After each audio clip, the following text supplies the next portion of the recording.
সনাতন ধর্মাবলম্বীদের সর্ববৃহৎ ধর্মীয় উৎসব শারদীয় দুর্গাপূজা উপলক্ষে বাংলাদেশ সহ বিশ্বের হিন্দু সম্প্রদায়কে শুভেচ্ছা জানিয়েছেন বিএনপির ভারপ্রাপ্ত চেয়ারম্যান তারেক রহমান।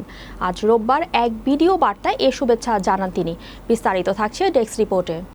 বাংলাদেশ সহ সারা বিশ্বের হিন্দু সম্প্রদায়ের অন্যতম প্রধান ধর্মীয় উৎসব শারদীয় দুর্গাপূজা রোববার থেকে শুরু হচ্ছে। শুভেচ্ছা বার্তায় তিনি বলেন, বাংলাদেশের আবহকালের ধর্মীয় ও সামাজিক মূল্যবোধের সৌন্দর্যই হলো বিভিন্ন ধর্মাবলম্বী মানুষের পারস্পরিক বন্ধুত্ব, সম্প্রীতি, সৌহার্দ্য ও ভ্রাতৃত্ব।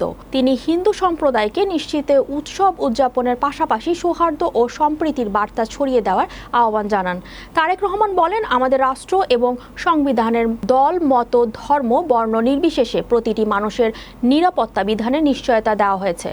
সুতরাং বাংলাদেশের প্রতিটি নাগরিকের নিরাপত্তা বিধান করা রাষ্ট্রের দায়িত্ব।